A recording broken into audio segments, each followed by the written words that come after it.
Counts et al. In 2016 took 13 untrained people and ran them through 18 sessions of single-arm elbow flexor training. In other words, they trained guns. One arm performed reps with 70% of their 1 rep max, and their other arm they just squeezed like Lenny from Of Mice and Men. The loaded gun, did 4 sets of 8 to 12 reps with 90 seconds rest, while the unloaded gun did 4 sets of 20 with 30 seconds rest.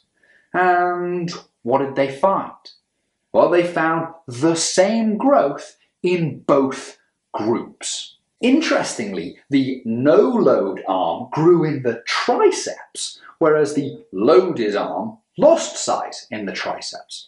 Now look, you can say this wouldn't happen in trained people and all that stuff, and that's all true and fine, but I'm not interested in that right now.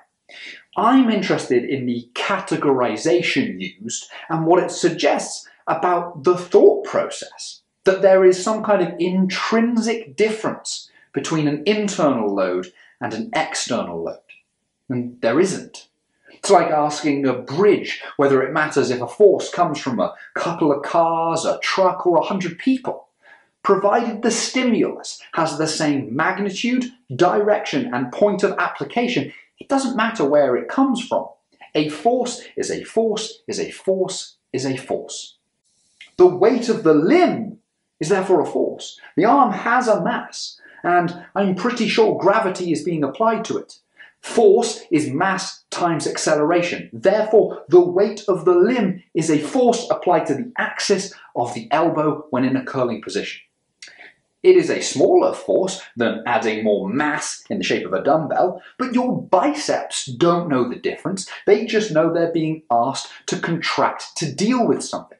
It is a mistake to categorize these as essentially different to each other. The triceps discovery is more interesting, but here's my hypothesis. In the loaded conditions, the arm has a sufficiently large force stimulus to create a large amount of motor unit recruitment. If you're unfamiliar with motor units, check out an article on my website called The Implications of Motor Unit Recruitment on Muscle Growth. For the unloaded group, the force demand is relatively low if we're reliant on the weight of this limb alone. We don't need much force output to deal with this, even for an untrained person. So how can we increase the challenge to the biceps?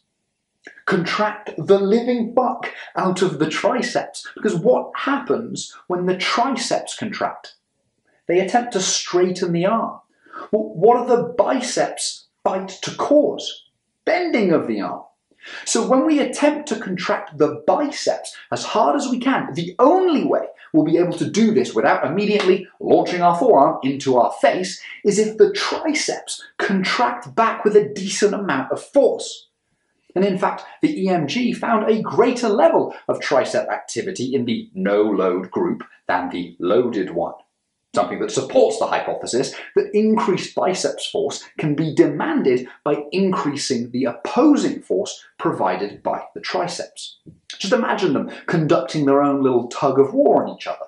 All the while, gravity acts on them continually, but changes who it helps based on joint position relative to the surface of the Earth.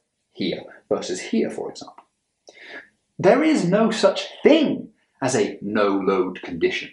Even in space, where the effect of gravity is essentially zero, there is still a small load provided by the inertia of the mass itself. No load doesn't exist. It's a really shitty categorization, and we should do better.